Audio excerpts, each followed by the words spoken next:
Hi, Dan. Hey, good morning, Gordon. So nice to meet you. Same here, same here. My pleasure. I understand you're military too.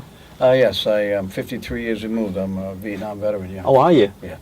Army? Army, yeah. Combat engineers. Very Oh. proud of my service to this country. Wow. Absolutely. Wow, that's awesome.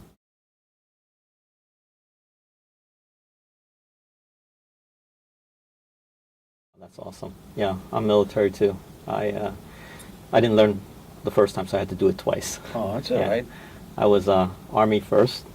I was a combat medic, and when I finished my tour there, I went into the Air Force and Oh, okay. became a medical officer there. Oh, excellent. Excellent. Then they shipped me off to the sandbox.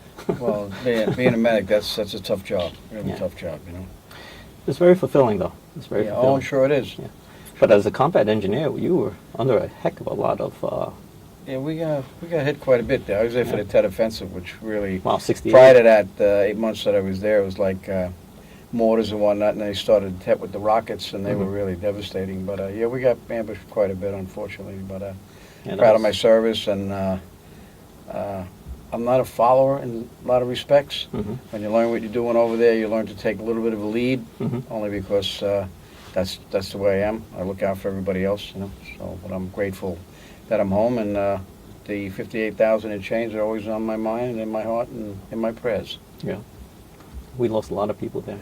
Yes, we did. We lost a lot Yes, of we people did. there. The present conflict is climbing still. But, Yes. So we lost a lot in Vietnam. A lot of the guys who mentored me were Vietnam vets. Mhm. I went in after the fall of Saigon. Uh-huh. And 73. well, 74. Yeah. 74, yeah. April 74. So it was a couple of years after that, but a lot of the guys, they were able to, relate what it was like in Vietnam. Mhm. So you're here, down here at the Tribute Museum. Yeah, I'm kind of new here. So what's your connection to the Tribute Museum? I was a crane operator here. Mhm. I got a call. Actually, I when the towers got hit, I was working out at Kennedy Airport.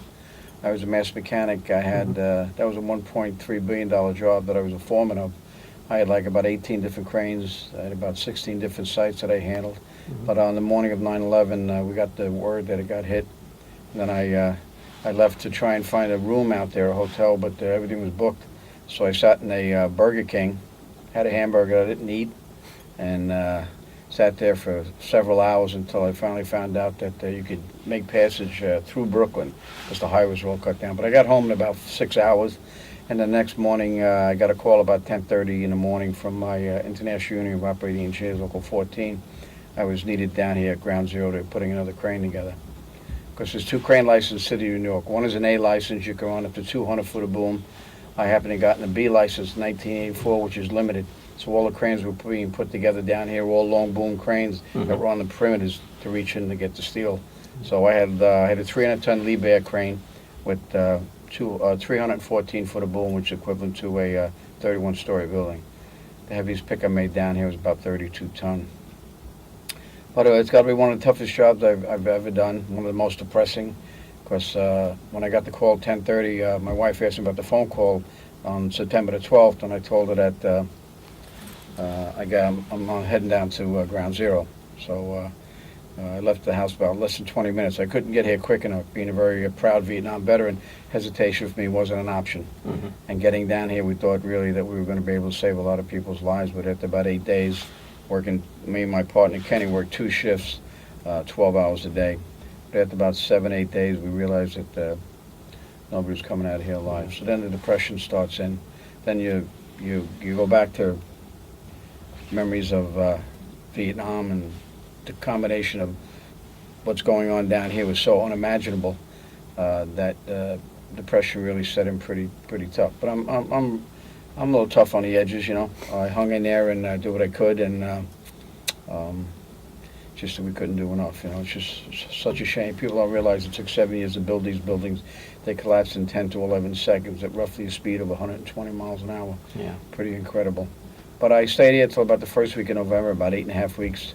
They took my crane apart. They wanted me to go across the street over to the financial center, Battery Park, when the 2 towers imploded. A lot of steel went into the buildings across the street. They want Like to put 4 me on a blocks crane away. over there. You got to take some of the steel out, you know. And I just was in such a depressed mood. I didn't want to be here no more. So, Mhm. so I left and I went back to my job at Kennedy Airport. But being here with the 9/11 Tribute Museum and Center, it's really an honor to do these tours, to meet people like yourself who with your skills and abilities, what you did down here. We all came together as a family. We really did. I mean, Yeah. and one of the great things I'm grateful for is about after a couple of weeks here, they brought in priests on Sundays and have set up mass in different areas. That was kind of an uplift to a lot of us, you know. But I'm grateful to all the people, fire, police, civilians, people like yourself, Gordon, that I've met down here, and I'm grateful for the friendship. And like I said, it is an honor and a privilege to do these tours.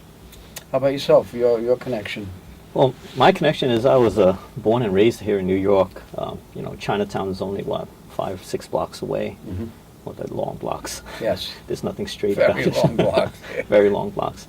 But, yeah, I was born and raised down here in Chinatown, and anywhere where you have a lot of Chinese, it's very crowded. Yeah. So growing up down here in the City Hall area was my playground. This is where I skateboarded and ran around, and whatever I saw on TV in Chinatown, this is where I came to shop, because they don't sell that stuff in Chinatown. Oh, yeah. Yeah, so this was my home. The World Trade Center, Battery Park, this was my home. This is my playground. But I too am a military. Oh, you know, I have something for you. I too am military. I served, as I mentioned, I served in the Army first, and then into the Air Force. So the military is very much ingrained in me. Yeah, me as, too. as When we're I very spent proud. 2 years, I got drafted, but it's ingrained, definitely, like you said, you know. But I had these minted, and I wanted to give it to you. Oh, yeah, the coin. Yeah, the challenge coin. Yeah, a lot of history. I read up on that. I've gotten a few from the Pentagon and the United, but I want to thank you so much. I will cherish Thank you. this. I have a little a wooden thing that I put all my coins in. Uh-huh. I had a military group here in Fort Bragg a year ago, May, 32 of them, female lieutenant colonels and stuff, and they were really pretty, I guess, somewhat impressed, because when I got military, I talk about my experience in basic training. Mm-hmm. Being a city kid, I never fired a weapon, but if you listen to how they teach you, would take the slack out, thumb to the cheek, take the shot. Well, when I was zeroing in my weapon in basic training, I have to tell you this because you get a kick out of it. Mhm. I took 3 shots, 25 meters out of the target, about so, with a square in the middle. The grouping was like that. Oh, So- nice. So the sergeant says to me, he says, Neskis, he says, change your elevation to 12, windage 1 right. The next 3 was a Ballantine. Now, nobody in my company did that. And a lot of the guys I was with over there were from Louisiana, Alaska. Where they're all these shooting great all their lives. Moose hunters, you know what I mean? Mhm. They were out there all day long. I was in the tent after 6 shots, having coffee, staying nice and warm. So when I told the group from Fort Bragg, they were like pretty, it was good. There's a little humor to such a terrible story that we have to tell. Yeah. But 2 months, about a month later, the Tribute called me up and they asked if they could give them my email and phone number. So I said, sure, absolutely. So about a month and a half later, I get a card from them about my service, that listening to me, it only reinforced them to service to their country. So I thought that was pretty wonderful that they could think that of me. Mhm. And they gave me a medal. It's given by the commander of Fort Bragg for excellence. Wow. So I have that in my rack that I'm going to put this right alongside. So once Well, I again, thank you appreciate so much. I appreciate that. Thank you. Yeah, yeah. This was my my playground. I work as orthopedic surgery, and I have an office on 35th and Park. I don't come back down here. At that time, I had already moved to New Jersey, but I still maintain an office on 35th and Park. And one of the things I love to do is I love to write papers. I love to do research. And I was doing this one paper on Eastern versus Western medicine on this one particular disease entity. And what better place to interview patients, Asian patients, would be down here in Chinatown. And Beekman Hospital, which is now known as, I think, New York Presbyterian Downtown. It's some long name now, but back then it was called Beekman Hospital. So I had an appointment to speak to interview these Asian patients.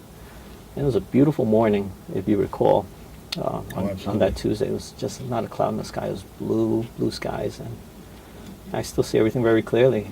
It was very low humidity. It wasn't too hot. It wasn't too cold. It was one of those top 10 days of the year. And so I decided to take my time coming down here because my appointment wasn't till 10. But as I got closer and closer, I looked up, and I saw both towers on fire. And, you know, I knew right away we were under attack, because you can't have 2 buildings struck by 2 planes Yeah. relatively the same time. Yes. So I don't know if it's the military in me or what was in me, but I knew I had to go to the World Trade Center because these were my people that were hurt and dying. And I just wanted to help. So as I started heading to the World Trade Center, I can tell you I wasn't the bravest person. I was probably the most scared person down there because you see wave upon wave of people going in this direction, and then there's this one lone body walking toward the World Trade Center, and I wasn't walking very fast. You're much braver than I am, but I was like so scared. And although the whole entire time I kept praying, and I kept saying to God, I said, why am I doing this? You know, why am I going this way, you know? But for whatever reason, I started heading there. And just as I got to the base where Tower 2 came exploding down, it's, you know, we see on TV, as you mentioned, you know, the towers came down in 10 to 12 seconds, you know, it's very fast. But the amount of tonnage from those buildings as it comes down, it generates so much pressure. So it started exploding. A lot of people have asked me, you know, what's it like, you know, when it came exploding down? The only thing I can say to them is if you take a grenade and you let a grenade explode, the projectiles shoot in all different directions. Mm-hmm. And the speed of those projectiles going in all different directions. So if you can picture the World Trade Center coming down, and that's what I tell them, and building materials shooting in all different directions. People 4 blocks away were killed because of the exploding building. I know the guy to my immediate right, he was about 2 to 3 feet away from me. He died instantly. Yeah. But when that building came down, it was all the smoke. A lot of visitors here at the Tribute Museum, they asked me, you know, what was it like? And, you know, you saw the building come down, you smelled it, you hear the explosion. And I tell them, I say, well, to be here at Ground Zero, I want you to think back to where you grew up. Think about your Main Street, USA. Think about that small town that you grew up in. And you know every single crack on the sidewalk. You know every chip paint on the storefronts. Because you walk up and down those sidewalks thousands of times, and it's a beautiful day, and people are just hustling, bustling, going to work. Then you picture an arc light strike. That's a squadron of B-52 bombers flying so high. Remember from Vietnam, the arc lights? It's not just one bomber, but a whole squadron. And they're flying so high up that you can't hear them. And then they drop all their ordnances, all their bombs on one surgical strike. Picture that blowing up in your main street. And as the last bomb explodes, then you take that one step into it. That's what Ground Zero was like for me. Yeah, I was so disoriented. I really couldn't find my landmarks. One, I couldn't see because everything was just all white. When it cleared up a bit, I was able to make out the landmarks. I didn't know what to do at that point. I was in a business suit, and I hadn't come down to this area in like 15 years. I mean, I go to church in Chinatown every Sunday, but I rarely came down to this area, and I definitely never went to Beekman in 15 years. But I remember the only thing I could do was just cry. But I was fortunate because when I came to my senses, I realized I couldn't do anything. I always carry 2 Band-Aids in my wallet. I guess one to use and one to share. But I realized, I looked at the carnage around me, I realized 2 Band-Aids, I can't do anything. Yeah, no, that's gotta be so disheartening. So I went over to Beekman Hospital. I finally made my way to Beekman Hospital. And Beekman Hospital was set up like a command center for anything coming in. And the emergency room was just loaded with computer monitors, you know, the old fat ones. Yes, yeah. They were like all over the counters, and wires were coming out everywhere. And I remember I walked up to the, I guess the charge nurse down there, and I identified who I was. I had no ID on me except for my driver's license. But I identified who I was, and they were very grateful. Yeah, sure. They were very grateful. So they sent me up to the 4th floor conference room. And it's a pretty big sized conference room, but there's no one up there. It's, as you think, you know, it's a huge room, but a big conference room table in the center. And one at a time, they would send in 1 patient at a time. And on that, it's very surreal, but on that hard conference room table, no sheets, no mattress, I would lay 1 person at a time, and I start to sew them up, just to stop the bleeding. It was very surreal because I only had one suture kit. And I'm used to being in a modern hospital where, I'm sterile head to toe. You got all the help around you. Yeah, and the instruments are sterile. The only thing sterile there was the gloves. I mean, I took off my jacket, had shirt and tie on, but I would sew up a patient and then move that person out of the room and then bring in another one. And I would take that one suture kit, put it in a basin, pour in isopropyl alcohol, slish it around to loosen the blood, pour that out, pour another bottle in until everything was clear. I kept doing that till it was clear. And then I would bring in the next patient. So it was like very surreal. It was like meatball surgery. It had to be really tough on you, coming from being in a surgical room to do whatever you need and The clean things, somewhat yeah. primitive, and yet Very you're in a very major anxious, metropolitan. and you're trying to save these people's lives. Yeah, I can only imagine. I didn't even know the second tower came down because inside Beekman Hospital on the 4th floor, I was pretty much insulated. Mm-hmm. So, yeah. Unlike you, where you had to breathe that stuff, God was very gracious to me. He let me be inside. But I did step outside, and I took a lot of masks with me. And walked outside, and I was wondering by 12 o'clock, how come I wasn't getting any more patients to sew up? Not realizing anything. Yeah. I just assumed everything got diverted to the outer boroughs. Because I know in Beekman Hospital, their operating room was going at full blast. Their surgeons, whoever's on staff, were working like crazy. Yeah. Their cafeteria was converted into a major treatment area. Then my little conference room, it's just me and one patient at a time. Very eerily silent.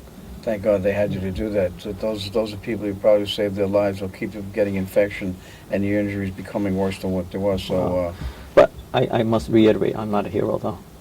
Okay, because I feel the same way. A hero is, I feel it's the firefighters, the EMS, the police officers, because they went into the towers knowing fully well there was a really good chance that they weren't coming out. Yep. I'm just an American. I just wanted to help So out. dangerous to get down in there, really. And they used to lay around my crane at night with that light gray dust on them, sitting in these the baskets to get survivors out, trying to get some sleep, and they'd have a paper mask on, and then they'd take it off. You could see the line of debris that they're still inhaling, because you got to get face tested for a regular respirator, you know. And they just kept going in with the bucket brigades, and I was just overwhelmed. And a lot of them didn't even bother wearing them No, because they it was hard to didn't. breathe. Yeah, because it was hard to breathe, yeah. I just, they're, and you said, the heroes, they didn't stop. They kept going and going. Bucket brigades initially, with the fire when he goes over the Scott pack on, there's a sending unit on his belt, like a beeper, real high pitch. Yeah, Some of the them are little going yellow, off. the crickets. Yeah, the cricket, and they thought that there was some guy still alive in there, and they were like really trying to get in to the area, really. And to sit in the crane, because we weren't picking anything at the time, just on building just building watching 4 them. a little bit, because they thought the responder that was in the plane was in that area. But they would go in bucket brigades, hundreds of them, and just amazing. And when I did find some remains, the whole job would stop. Yeah. And if you, when they encapsulated the body in American flag and they carried him out, and that was so important at the time that you were able to treat those people that did come in. So that was, I'd have to designate you a hero as well. To be able to do what you did, I'm just an American. Well, Just God an bless you American. for that. God bless you for that. Yeah. I'd like to just say that it's an honor and a privilege to do these tours. It's something that should never be forgotten. And when I do a tour, I leave people with one phrase. We must never forget that the price of freedom is eternal vigilance. And I thank them all for coming. And don't forget your military back in your hometowns, in your countries, EMT, your military that are out there trying to protect you every day. So they all need your prayers every day, because we live in a different world today, unfortunately. Yes, we do. And I just want to just show the beautiful coin that Gordon gave me. I will treasure this. The military It's really challenge coin. Yeah, challenge coin. That goes back to the Roman Empire, actually. It started. They used to do them in gold or brass when they were at a battle, long story short. Oh. And they would take them and save them rather than do something else, which I can't mention, but they would save them because the gold coin. So this started back then. And also lieutenants like that were in the military, they go and join a group of enlisted men. And if you're smart, if you listen to the enlisted men, they've been over there doing this for a while already, fighting. And what they would do, if they got a medal from the company, the battalion commander, whatever, it usually has a ribbon and the medal hangs. Well, what they would do, even during the Civil War, they cut the medal off, with a handshake and hand it to the enlisted guy Yeah. because he was the one that really got him through it. So Yeah, there is a statesman great is the significance in the backbone. coin. Yeah. Yeah. Thank you very much. I will cherish this forever. Okay. Thank you. Yeah, coming down to the Tribute Museum, for me, I think it's to be a volunteer here. I'm new at it. I understand you've been doing this for a while. A little over 3 years, I guess. Yeah. Oh, I'm very new at this. That's all right. Hey, Very new at this. the fact that you're here and doing it, it's wonderful. The fact that I'm privileged to hear your story, what you did, is very Same heartwarming. here. Very is, really is. You know. But I think what happens is each time I speak here, I decompress. And what I've noticed is in these last 18 years since the bombing, the first few years were rough. Mm-hmm. The Oh, first absolutely. few years were rough, trying to get some semblance of normalcy back. But since I guess since 2003, I've started speaking around the country and a couple of times in Canada. I give my story, but nothing on a scale like here at the Tribute Museum. Mm-hmm. A lot of schools, colleges, when they have their graduation ceremonies, they have me as their keynote speaker because they want to hear the story from a medical perspective, what I Oh, did. absolutely, sure. And I'm very grateful, but I noticed that each time I spoke, I decompressed more and more. Yeah. And since coming to the Tribute Museum, I speak and I give my story a lot up here in the storytelling area. And when I do go out, I'm a support for the lead, and I give the story, and I feel a major sense of accomplishment. My take-home, and what I realize is that, losing 2,000, well, almost 3,000 people that Yeah. day. Was it 2,749? 49, yeah. 2,749 people in that one day. The take-home I want people to hear is that, we lost a lot of loved ones. I lost Susan. Yes. She's my sister. She was my best friend, my confidant. We were only 1 year apart. We were really close. Yeah. But I lost Susan that day. But I want people to not just think of them as a number, but that they are our sons, our daughters, our parents, Oh, our absolutely. siblings. So when I'm down here at the Tribute Museum and I do my story time, I tell them what I had just mentioned, what it was like to be down here. But I also tell them for a couple of minutes about Susan, so that if they don't know anyone who died at the World Trade Center, at least whatever country they come from or wherever they came from in the United States, they will now know Susan. Yeah, no, and they'll Yeah. take that back. That'll be Yeah. part of their story about their visit to the 9/11 Yeah. Tribute Museum, and that's what you want to get out. You want to get people to realize what it was like I here. think Oh, this absolutely. is really wonderful. I wish I can come here every day, but I can't because I'm all the way out in I'm New Jersey. retired now, so Oh, yeah. time is I got a lot of time. So I'll see when they put an email out that they need some leads, and if I'm not doing it, I'll come over, and do it, because I live in Jersey City, so I'm here in Okay. Oh, 20 you're- minutes, door to door, Path 20 train is minutes. right Yeah, here. right Yeah. there.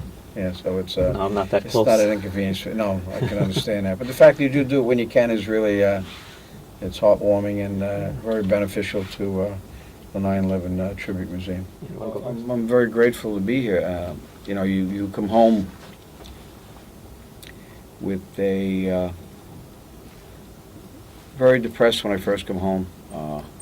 Took a while to get over it. Firecrackers going off, I'm diving under tables. Really, people don't realize I was stationed in Cu Chi, which is 26 miles southwest of Saigon and 11 miles from the Cambodian border. So we're in really a very hot spot. So we're constantly getting hammered, ambushed. I did a lot of convoys to Tain, and to see your brothers go down, it's a hard thing. People that haven't gone to war, they really don't understand it, but it stays with you. It's been with me almost every day since I've left. But because you have a guilt, I came home and I left all those guys that are still there. I told people I came home. I was 20 years old from Vietnam. I couldn't even vote yet. But I'm just grateful that I'm proud of my service to my country. I really didn't care too much about what people said about anything, because it's what I feel. And what I feel and hear counts more. I don't need anybody to tell me X, Y, and Z, because I don't pay no attention to them. I'm a very strong individual. I think I am. I care about my brothers.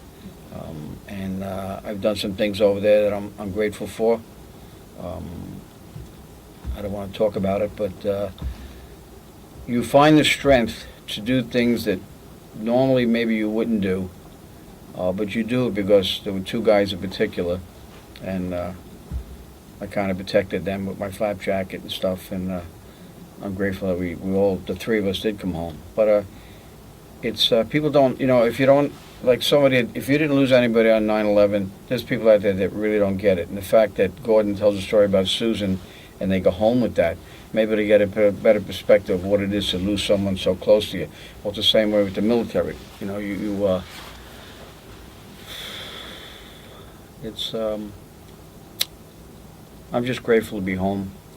I'm grateful to be part of the 9/11 Tribute Museum. I wish it never happened, but I have no control over that, and things that go on in the world. But like I said, I do feel that I'm a strong individual in a lot of ways. I tell people stories about different things over there, but I always had the philosophy I'd better be scared than to have false courage, and because you can respond the way you need to when you're on point, for a better word to say. But I'm grateful. And I was a combat medic. Although you see Hollywood display combat medics as someone who's brave, it's really scary. Oh. It's really scary because when someone in your platoon goes down, you're the one that has to go out and get them, or you have to try to save their lives. I don't know if that prompted me to run toward the towers. It might have influenced it. It's your instincts. But I think more importantly, I love this country so much. I've been to so many parts of this world, and there's no place like America. There's no place like America. I just love this country so much, and it just hurts so much when I see the amount of people that we have that were hurt and who have died because of 9/11. Yeah, that part still hurts. That part still Absolutely. hurts. But yeah, I am a proud veteran. Unless you're a veteran, not many people get that. No, not many people I get think that. I talked to one of the Air Force pilots that I've done, Chris, that I've done tours with, and he said only 7% of the population ever served in the military. Actually, Not it's even know 3%. That's high. Yeah, 3%. Yeah. Only 3% of the population if you don't have is anybody who's been in the military. military, sometimes they don't really get what's going on over there, and hopefully things will be resolved very soon, and it'll be a better world for everybody. Yeah. A lot of students that have wrote letters here, and I've answered their letters. And one of the biggest questions they ask is leadership. How do I define leadership? Well, actually, I define it by then they ask 3 words: service, service, service. Service to your schools, service to your families, service to your friends, service to your community, service to your country. By giving, you will get so much more back. Will make you a better person, and it will instill in you leadership qualities. For me, I noticed when I speak in front of the children, they read about in the history book, this bombing of the World Trade Center. But what I notice is that when I do speak in front of kids, and I tell them my personal take on it, they realize how real the bombing was. The take home I give the kids are, we live in a definitely different world. When I was a child their age, it was more carefree. But the children these days, they have to be more vigilant. As you mentioned, this is going to be eternal vigilance at this point. But I also want the children to not be afraid. The goal of the Islamic terrorists was to instill terror and to scare you, to alter your way of life. And I would say to the kids, you be a kid. You enjoy being an American. Don't let them alter your values. Don't let them alter Absolutely. your way of life, because they would win if they change your way of life. So I told them, be vigilant. And yes, there are going to be scary moments, and unfortunately, the world is much smaller now, and with travel and internet, it's a much scarier place. But I tell them, I say, you live your life, and you live it to the fullest, and you don't be afraid of what these terrorists do to you. Absolutely. Yeah. story. We will be friends forever, and I want to thank him so much for this coin. It means a lot to me. And thank the 9/11 Tribute Museum, too. Thank you.